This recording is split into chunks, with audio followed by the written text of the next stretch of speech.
নিশিরাত, যেখানে গল্প নয় শোনা যায় নিশিরের ডাক।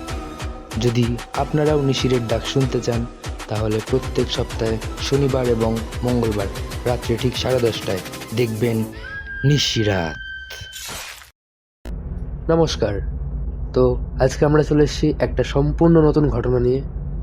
প্রথমেই আমি ক্ষমা চেয়ে নিচ্ছি আমাদের দর্শকবৃন্দের কাছে, কারণ শনিবারে যে ভিডিওটি আপলোড করার কথা ছিল সেটা কিছু কারণবশত আপলোড করা হয়নি, এবং পাশাপাশি জানানো হচ্ছে এটা আমাদের চ্যানেলের ফার্স্ট এপিসোড এবং প্রথম গল্প।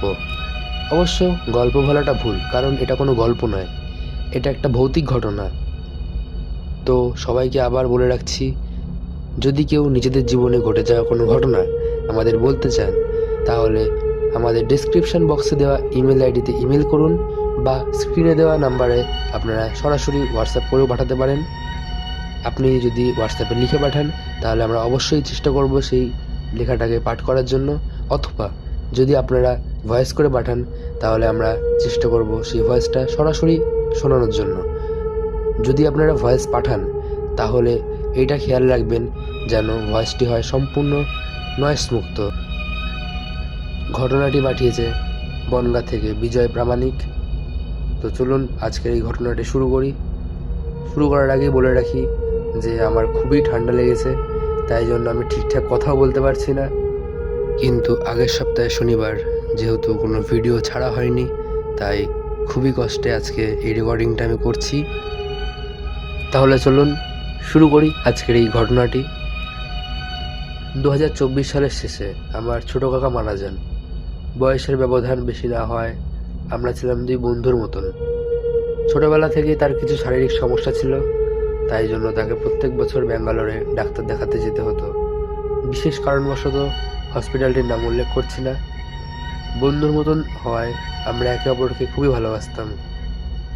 এই কারণে তার মারা যাওয়ার খবরটা আমাকে প্রথম দিক দেওয়া হয়নি। আমি যথারীতি রাত্রে ঘুমোচ্ছিলাম, হঠাৎ দেখি আমাকে আমার কাকা ডাকছে। আমি দৌড়ে গেটের ধারে গিয়েছিলাম, গিয়ে দেখি বাইরে কাকা একা দাঁড়িয়ে রয়েছে। আমি বললাম, তুমি একা কেন দাঁড়িয়ে রয়েছ? বাদবাকি সবাই কোথায়? তখন কাকা বলল, সবাই তো আসছে, কিন্তু আমি আগেই চলে এসেছি। আমি বললাম, ঠিক আছে, তাহলে তুমি ঘরে আসো। তখন কাকা বলল, না, আমি ঘরে যাব না। তুই এক কাজ কর ভাইপো, তুই আমার সঙ্গে চল, আমরা দুজন একসঙ্গে অনেক ঘুরবো। তুই তো ঘুরতে পছন্দ করিস, তাই না ভাইপো? আমি বললাম, হ্যাঁ পছন্দ তো করি, কিন্তু এখন তো অনেক রাত, তুমি ঘরে এসো, এসে ঘুমোও, কালকে সকালবেলা আমরা একসঙ্গে ঘুরতে যাব। কাকা তখন বলল, তুই চল এখনই আমার সঙ্গে। আমি বললাম, না আমি এখন যাব না, তুমি এক কাজ করো, তুমি এখন ঘরে এসে ঘুমোও। কাকা তখন বললো, তুই যাবি না আমার সঙ্গে? এই কথা বলেই সে আমার হাত ধরতে গিয়েছিল, কিন্তু সে আমার হাত ধরতে পারেনি, কারণ আমার গলায় ছিল তুলসী মালা।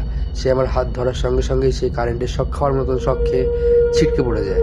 আমি বললাম, তুমি এরকম করছো কেন কাকা? তুমি ঘরে এসো না, এখন ঘুমো, কালকে সকালবেলা আমরা একসঙ্গে ঘুরতে যাব।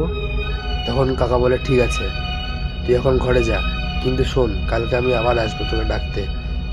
তুই কিন্তু বেরোবি, আর বেরোনোর আগে এই গলার তুলসী মালাটা খুলে আসবি। আমি বললাম, ঠিক আছে, তুমি এখন ঘরে তো আসো, এসে তো ঘুমো, তারপরে কালকে আমরা একসঙ্গে ঘুরতে যাব।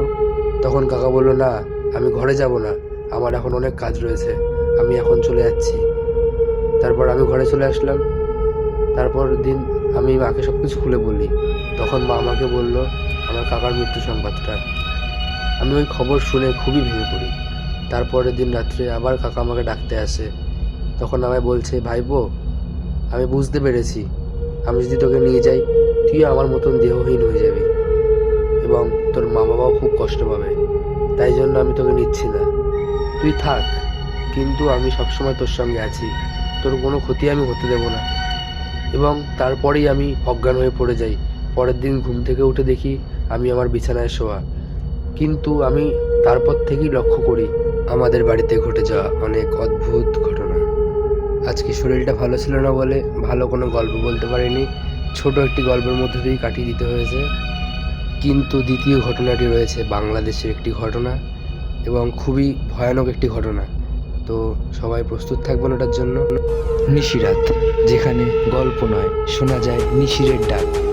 যদি আপনারাও নিশিরের ডাক শুনতে চান তাহলে প্রত্যেক সপ্তাহে শনিবার এবং মঙ্গলবার রাত্রে ঠিক 10:30টায় দেখবেন নিশিরাত।